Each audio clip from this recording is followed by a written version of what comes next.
Master minds commerce చదవాలనుకునే 10th inter విద్యార్థుల తొలి ఎంపిక. మనోజ్ గారు, నేను ఎక్కువ ఫ్యామిలీ గురించి అడగను, రెండు క్వశ్చన్స్ అడుగుతాను. సినిమాలోకి వచ్చేస్తా. ఒకటి, అంటే బయట మాట్లాడుకుంటున్న ఫ్యాన్స్ గురించి అండ్ డెఫినెట్గా అడగాలి కాబట్టి, ఎటువంటి బ్యాక్గ్రౌండ్ లేకుండా కష్టపడి విలన్గా, కమెడియన్గా, హీరోగా వచ్చిన ప్రతి క్యారెక్టర్ని ఛేదించుకొని ఈరోజు ఇండస్ట్రీలో ఈ స్థాయిలో నిలబడ్డారు మోహన్ బాబు గారు. అలాంటి ఆయన పరువు కేవలం కొడుకు వల్ల ఈరోజు బయటపడ్డది. ఆయన బయటపడాల్సి వచ్చింది.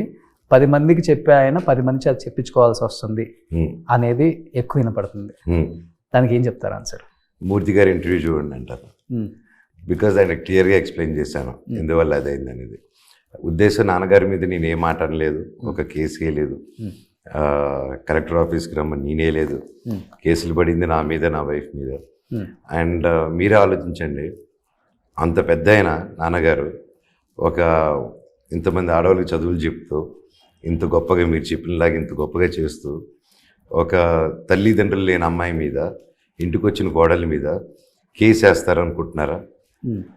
అంటే నాన్నగారు వేసి ఉండొచ్చు అనుకుంటున్నారా మీరు? అంత పెద్ద అయినా లేదు. అర్థమైందా?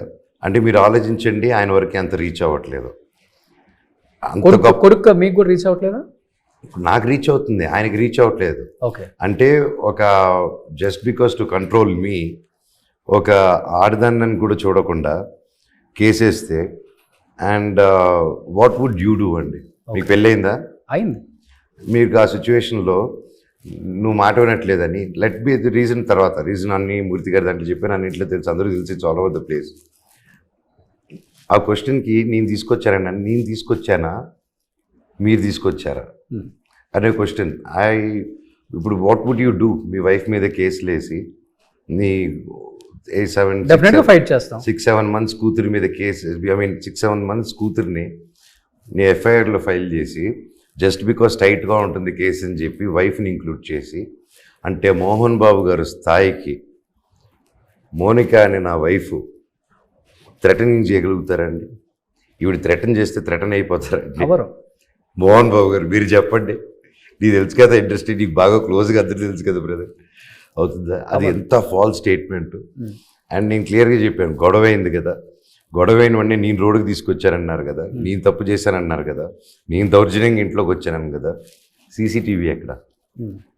That was my first thing కదా. సో నేను అడిగిన క్వశ్చన్స్ ఇవన్నీ స్టార్టింగ్లో కాలక్రమాలు అలా చేసి, నేను అదే ఇంతకుముందు చెప్పాను, ఎవరికి డబ్బు ఇవ్వలేదు నేను.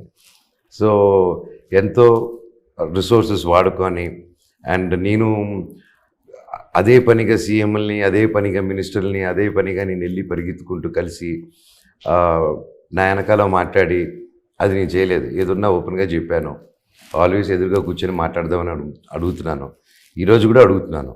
అంతమందిని కష్టపడి అంతంత ఒక సీఎం అపాయింట్మెంట్ తీసుకోవాలంటే ఎన్ని ఫోన్స్, ఎన్ని ప్రయత్నాలు, అన్నీ చేసుకొని వెళ్ళి కలిసి బాధలు చెప్పుకొని అంత ఇన్ఫ్లుయెన్స్లు వాడే బదులు మాట్లాడాలన్నప్పుడు మాట్లాడినప్పుడు తప్పు నాదా, ఎవరిది బ్రదర్? మీరు సీఎంని కలిశారు కదా? నేను కలవలేదు. చంద్రబాబు గారిని కలవలేదు మీరు? That is different. అది ఫ్యామిలీ దీని మీద కలిసానండి, ఈ విషయం మీద కలవలేదు. ఈ విషయం మీద నేను ఎవరిని కాలేదు. నా ఫ్యామిలీ సమస్య మీద వాళ్ళని లైక్ ఎందుకు కలుస్తా నేను? No, I never met anyone. ఒకరిని చెప్పమనండి వెళ్ళి కలిసానని. Okay. I never, that is totally complete different.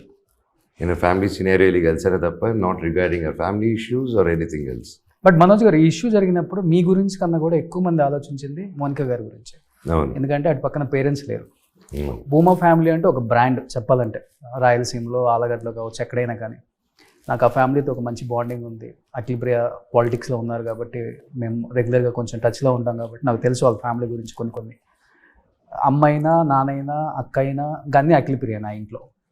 So ఆమెను దాటి ఏది కూడా ఎవరు ఏం చేయలేరు, వాళ్ళ తమ్ముడైనా మోనిక అయినా. అది అందరికీ తెలిసిన జగమెరిగిన సత్యం. అలాంటిది ఒక అమ్మాయి మిమ్మల్ని నమ్ముకొని, ఇంకా ఎవరు లేరు నాకు, అంతా ఈ ఫ్యామిలీయే, మోహన్ బాబు గారే మా నాన్న, నిర్మలమ్మ గారే మా అమ్మ, మనోజే నాకు అన్ని అని వచ్చినప్పుడు ఇంత గొడవ జరిగింది. చాలా తక్కువ టైం మీ పెళ్లి జరిగి కూడా 2 సంవత్సరాలు అయి ఉంటుంది. ఏంటి ఇట్లా అయిపోయింది? నా పెళ్ళైన 10 రోజులకి నా కజిన్ వచ్చి కొట్టారు కదండి, అప్పుడు గుర్తుంది కదా? చూశాను. నా దగ్గరుండి పెళ్లి చేసి. తన మైండ్ సెట్ ఏంటండి అసలు? మోనిక గారు ఏమి అసలుకి? తను స్ట్రాంగ్గా ఉన్నారా లేకపోతే డల్ అయిపోయారా? డల్ అయితే అవ్వలేదండి. తను పడిన కష్టం, వాళ్ళు చూసింది తక్కువ కష్టం కాదు వాళ్ళు చూసింది. అండ్ తన చిన్న వయసులోనే ఎన్నో కష్టాలు చూశారు వాళ్ళు ముగ్గురు. అండ్ ఆ కష్టాలు కూడా ఎవరికి రాకూడదు. అండ్ అలాంటి కష్టాలు చూసి నిలదొక్కుని ఈరోజు ఉన్నారు. అండ్ ఈ విషయంలో తను బాధపడేదల్లా నాకు నాన్నకి సంబంధం లేకుండా మా ఇద్దరు గొడవ పెట్టారు, గొడవ ప్రొజెక్ట్ చేశారు. నాన్నదే కాదు ఇష్యూ. ఒక కాలేజ్ వాళ్ళు నేను రెగ్యులర్గా వెళ్ళి సాయిబాబా టెంపుల్కి వెళ్ళి బయటకు వస్తే వీడియోలు కూడా అన్నీ ఉన్నాయి. వస్తే అందరూ వచ్చి లెటర్లు ఇచ్చి నాకు చాలుగా పిల్లలు హాస్టలర్స్ వచ్చి జరుగుతుందంటే నాన్నగారి దగ్గరికి నేను నాన్నగారికి దగ్గరికి తీసుకెళ్ళి ఇస్తాను, నేనే ఇస్తాను డైరెక్ట్. కానీ ఆ లెటర్ షేర్ చేసుకుని హాల్లో పెట్టుకుని ఇవ్వాలి పెద్ద అయిన కదా. ఆ డిస్కషన్ స్టార్ట్ అయినప్పటి నుంచి గొడవలు స్టార్ట్ అయిపోయాయి. సో ఎక్కడో ఒక దీనికోసం అడిగితే blue out like that. And నేనేదో ఆస్తి అడిగినట్టు, తాగేసి వచ్చి గొడవ చేసినట్టు ఇవన్నీ ప్రొజెక్ట్ చేశారు. ఇవన్నీ చేస్తుంటే సీసీటీవీలో ఉంటుంది కదండి. సీసీటీవీ ఎందుకు దాచిపెట్టాలి? My simple thing. ఎక్కడికి వెళ్ళా సీసీటీవీ. ఇప్పుడు తిరుపతికి వెళ్ళాం, తిరుపతిలో మన గొడవ అయింది, సీసీటీవీ ప్రజెంట్ చేయమన్నాను. ఏమన్నారు? పోలీస్ రిపోర్ట్లో ఉంది. ఏమన్నారు? లైట్నింగ్ వచ్చి సీసీటీవీ పోయిందన్నారు. అర్థమైందండి. అంటే ఆస్తి కోసం వచ్చిన తగాదాలు కాదు, కేవలం ఆత్మగౌరవం, 100% ఆత్మాభిమానం దెబ్బతిన్నది అంతే. ఏమంటే నా ఆస్తి కోసం అంటే ఎక్కడున్నామండి మనం? కోర్టులు ఉన్నాయి అన్నీ ఉన్నాయి. బట్ అది ఉంటే నేను అలా గెలిపి ఉంటాను కదా. ఓకే, ఆస్తి డబ్బు అవసరం అంటే నేను కరెంట్ దిగ్ కానీ 24/7 మాత్రం కంపెనీకి కానీ లక్ష్మీ ప్రసన్న పిక్చర్స్ కూడా విష్ణుదే, ఇడో it's on his name. So వరుసగా అతని సినిమాలకి నేను ₹1 తీసుకున్నానా? ఒక ట్రాన్సాక్షన్ చూపిమనండి నాకు. ఊరెల్లా వెళ్ళిపోయి నేను ఇస్తున్నాను, డబ్బు ఇస్తున్నాను అన్నారు. ఒక ట్రాన్సాక్షన్ చూపిమన్నారు. Okay, show it. నాకు ఏం చేశారు? మనోజ్ అనేటువంటి ఏం కాంట్రిబ్యూట్ చేయలేదన్నారు. ఓకే, అది కాంట్రిబ్యూట్ చేయకుండా అన్ని సినిమాలు ఎలా వచ్చాయి? నేను బయట బాగానే చేసుకుంటూ ఉన్నాను కదా, నేను ఎందుకు తీసుకొచ్చి సినిమాలు చేశారు నేను అడిగాను. సో ఇవన్నీ నేను ఏ రోజు అడగలేదండి, నా కుటుంబం చేసుకున్నాను. బట్ వెన్ దీస్ క్వశ్చన్స్ వచ్చినప్పుడు చెప్పుకోవాల్సి వస్తుంది. అండ్ చెప్పకపోతే రైట్ కాదు. I have also kids. నాకు ఒక పాప ఉంది, బాబు ఉన్నాడు. And I have a wife. And వాళ్ళకి అన్నీ నేనే. నాకు 2 కాదు 3 పిల్లలు ఉన్నారు. So it's my duty to protect them. Okay. And నేను మళ్ళీ చెప్తున్నాను, నేను మా ఇంటి పొరుగు కానీ ఏది కానీ బయటికి తీసుకురాలి. తీసుకొచ్చే సిచ్యువేషన్ క్రియేట్ చేశారు. అండ్ తప్పలేదు. ఒక పాయింట్ తర్వాత it was life threatening. And I have to put my foot down and say this is not right. జరిగింది ఇది కాదు. అంతకుమించి నేను నిద్ర లేచిన ప్రతిరోజు ఫస్ట్ మా నాన్నకి దండం పెట్టుకుంటాను నా మనసులో. ఓకే, ఆయన తలుచుకుంటాను. అంతకుమించి just it's bad luck this happening. So Manoj చాలా జోవెల్గా ఉంటారని అందరూ అంటారు, కానీ చాలా ఎమోషనల్ టైప్ అని అందరికీ చాలా తక్కువ మంది తెలుసు కదా.